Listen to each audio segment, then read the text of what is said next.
The following presentation contains content that some individuals may find sensitive or distressing.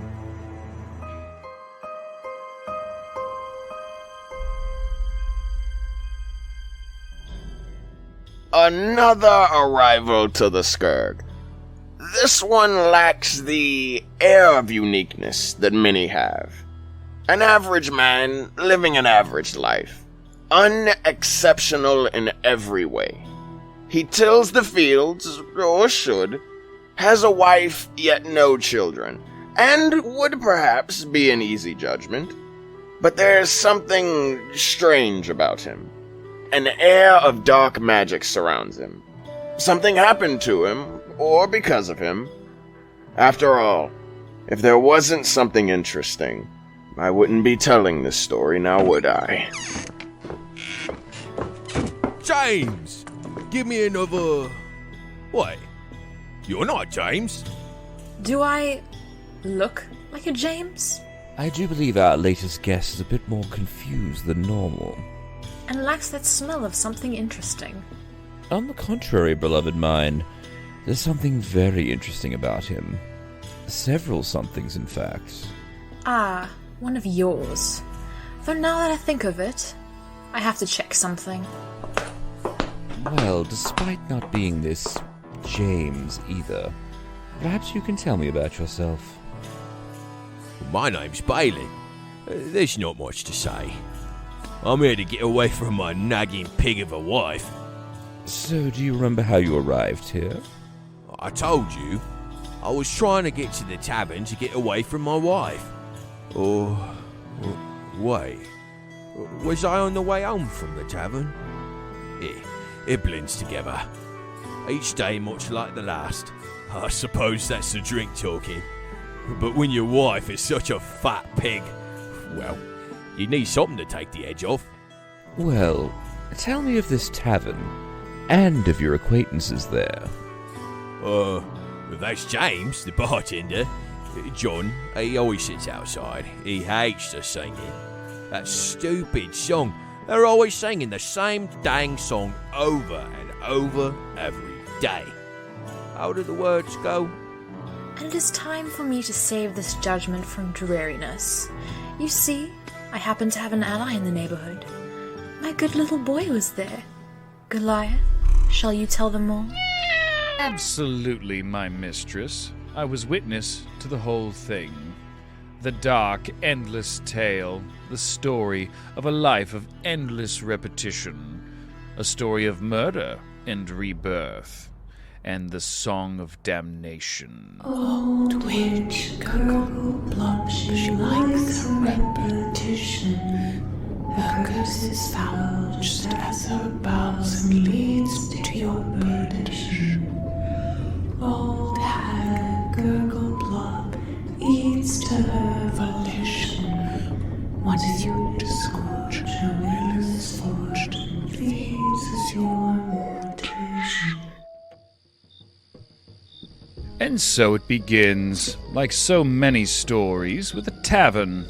Not a homey, friendly tavern like this one, but a tavern of mere mortals. A place designed for those to get away from it all. A place where all know the name, even if the imbiber of the tavern has forgotten it.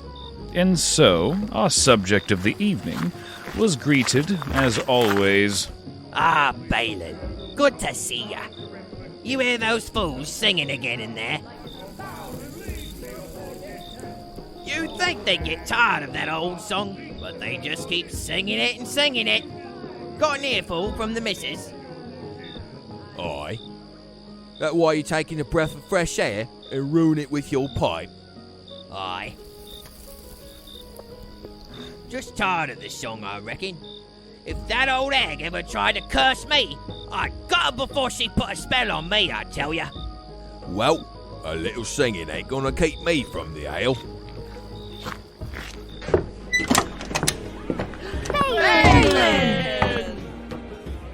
And the ruckus of those forgetting their ills filled the air as I followed. Beer everywhere, swaying, and a racket that matches the din of hell. On second thought, it was worse. The din of hell is at least rhythmic. James! Bring me some ale! Balin, that wife of yours kicks you out again. Less talking, more drinking, bartender. Ale filled. Ale slid. Ale drunk. That's the Balin I know. I swear that gullet of yours is a prize. You throw just about anything down that, eh? Give me another and keep them coming. And so things continued. Drinking and singing, drinking, singing, and drinking. I do believe they only knew that one song. I lost track of the hours until Balin finally started to wander home. The hour had grown late, even for one such as I. Of course, Balin failed to recognize one of the key warning signs in a land such as this. He wandered off the path and into the mists. And then he decided to piss on a tree, which, while it is not a traditional warning of damnation and perdition, really just should be added. Do not piss on trees in the ancient forest of doom.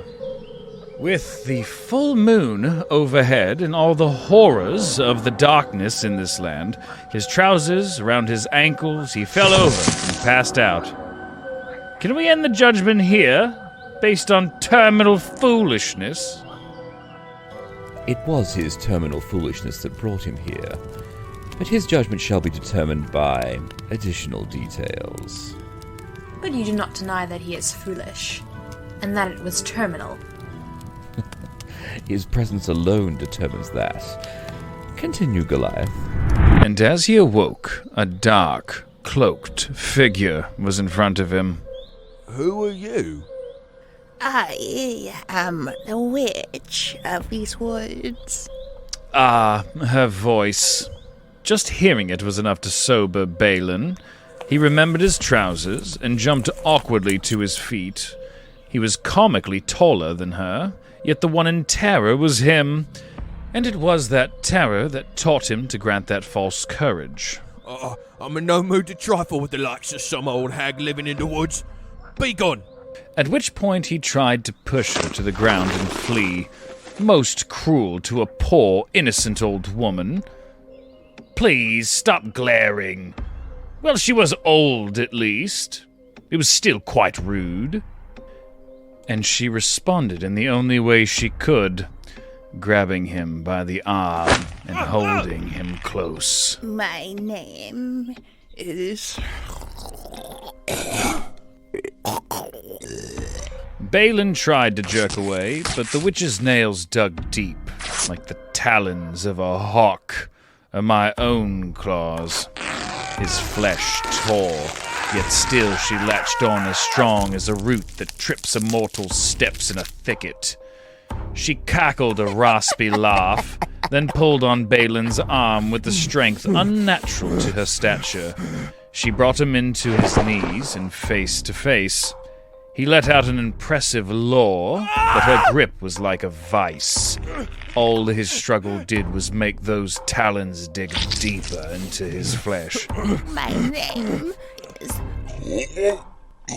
I moved closer and caught a glimpse of her face. It was a patchwork of new and old flesh. Some spots looked like they were a corpse decaying after centuries. I could see through it to the yellow gums inside. Other parts were new, like a baby's supple, tender skin. Near her chin, the skin was scruffy whiskers like a man in his prime. My name is...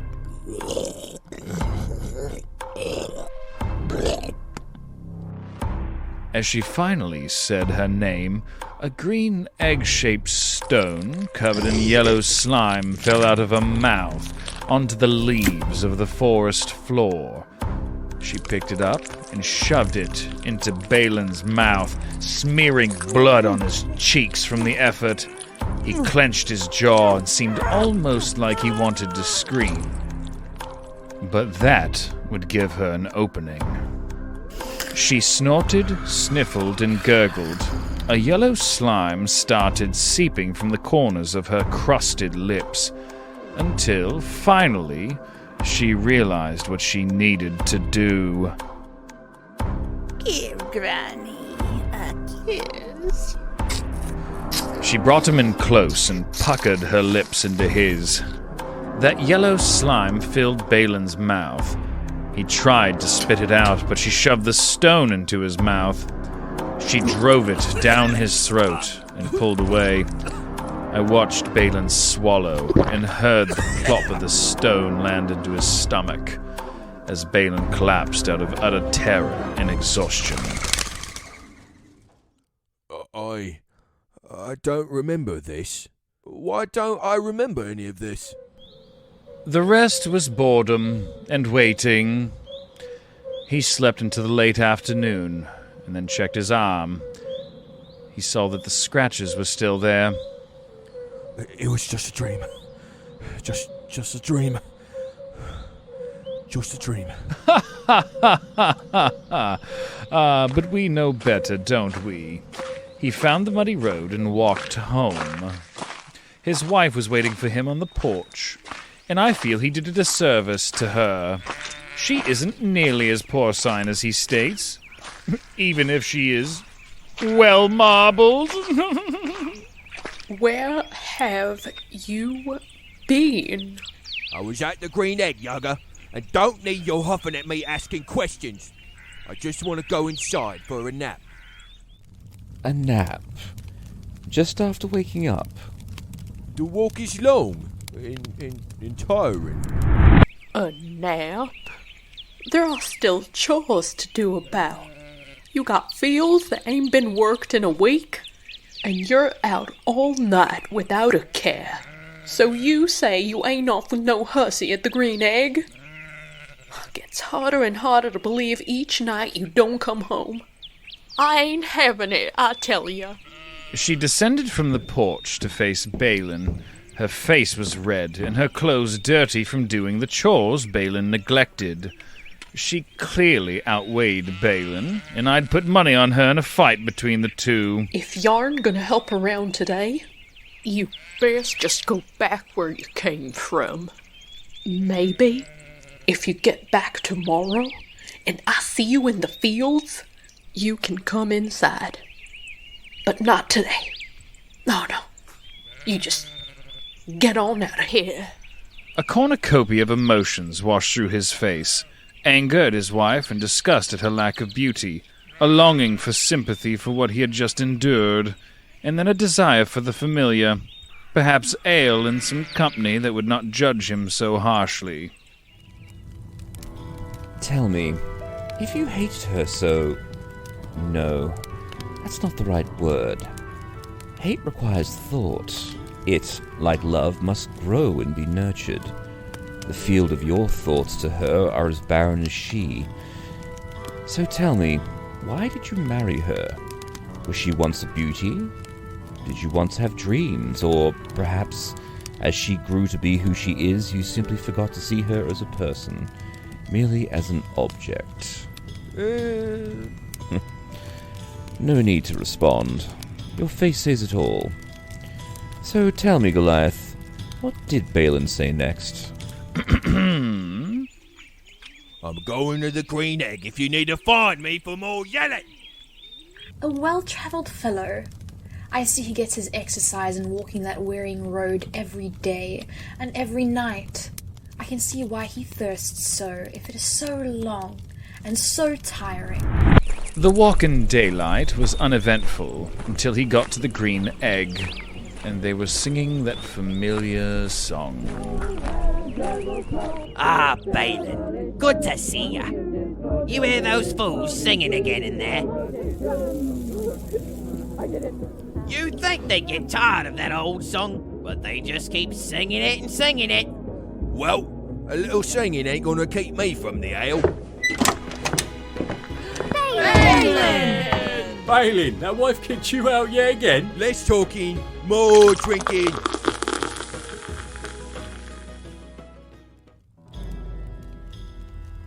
Balin, I must ask, how did you pay with your fields untilled?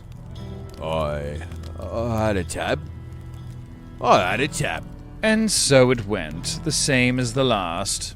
I had been monitoring the area beforehand, and I can testify that it was also the same as the time before last. Were it not for her interventions, I would say this one was one of the more boring mortals I've met. He's certainly no master of the manor. And, of course, once again, he wandered home through the mist, though this time his loss of direction seemed less natural. His walk was strange. He didn't seem tired as much as heavy, and so he rested against a tree. I do hope it wasn't the same tree as last night, but considering the pattern. Then he began to writhe in pain, clutching his stomach. Something was happening. Something interesting. It seems the second part of this 2-act play was coming to its climax. The ale. The food. I promise not to touch it again. Whatever it was. It will be my death if this pain is any tell. You will never touch drink again. Oh, but the other yous will. And Gurgleplop began to calmly and slowly walk towards him. She was good. Even I could not see her in that darkness, that mist. She watched with hungry glee as Balin began to burp uncontrollably, writhing and convulsing in pain, like a woman in the throes of birthing pains, and she started to sing that song. Old witch Gurgleplop. She likes her repetition.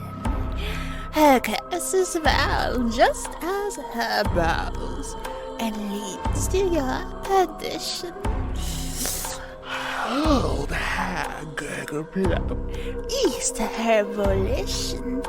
Once you disgorge, her will is forged, and feeds as your mortician. Over and over, in the endless repetition that she so craved, she licked her lips and eyed Balin like a buffet.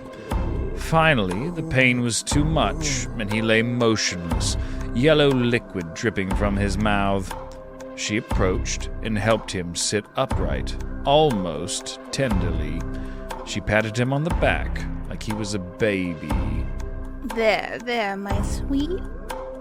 It will be over for you soon. And I watched as Balin's gut began contracting as he gagged and coughed like he was vomiting. Every step of the way, Gurgleplop was there to help. In a final, mighty heave, his ribs cracked and his jaw unhinged.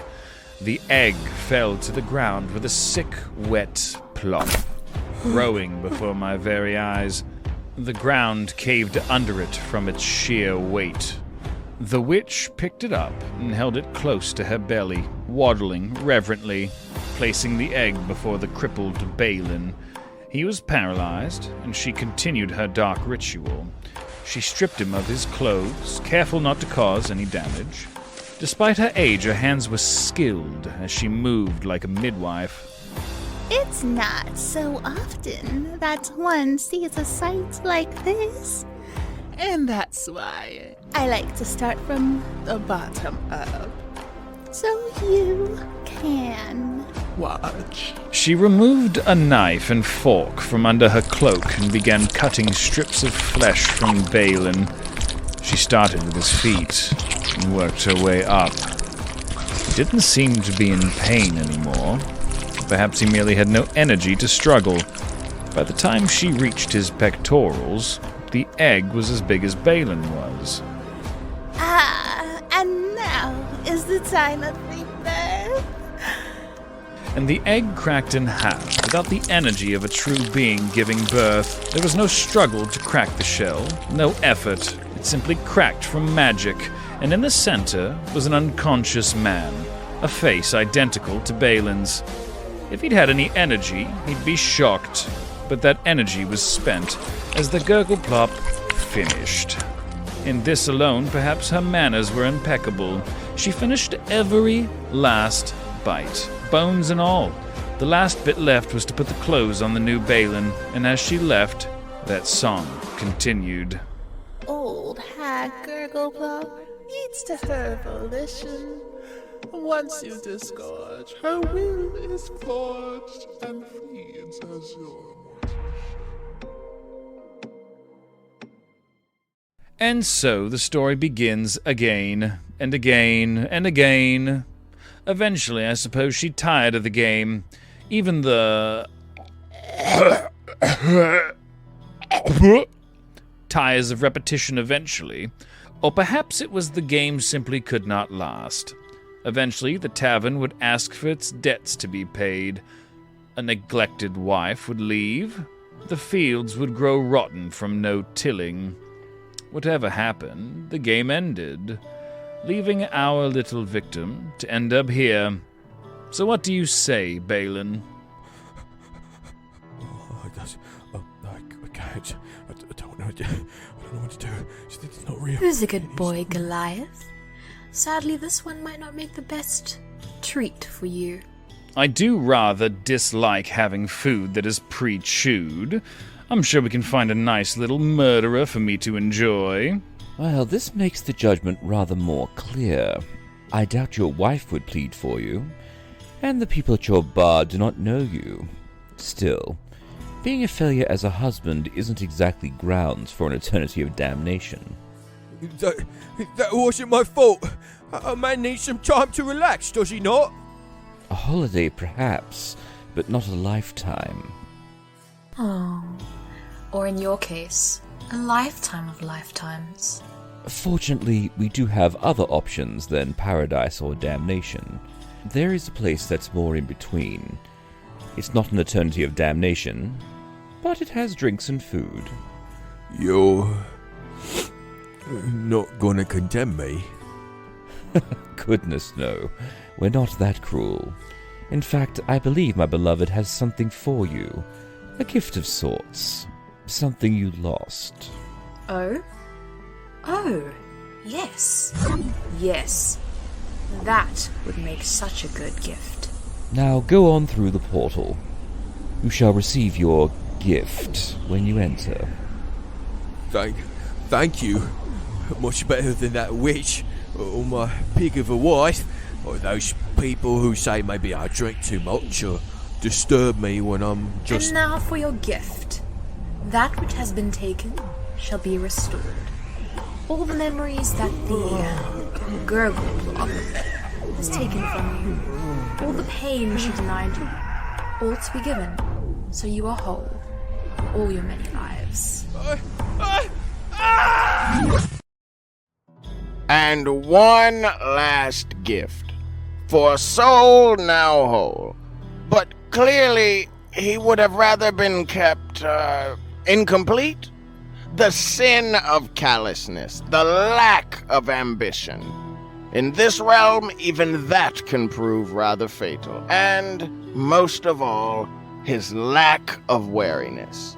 In a dangerous world such as this, you should always keep an eye out, or you too could become just another Fable from the Forgotten.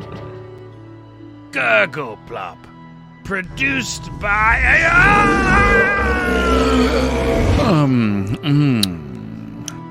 his voice was unbearable, wouldn't you say? What was he reading? What's this?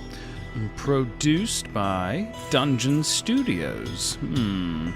Written by I.F. Dempsey Hyatt. Script adaptation by Charles Mitchell Lord. Musical arrangement, Gurgleplop, by Bailey Martin. Directed by Josh McGuinness and Michael Riley. Edited by Michael Riley.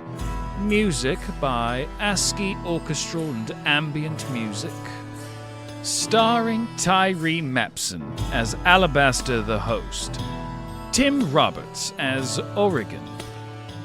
Hannah Stoltz as Aerith. Michael Riley as Goliath. William Lanham as Balin and John. Sarah Crawford as Gurgleplop. Sam Quintenton as James. and Sofia Stefanovic as Yaga.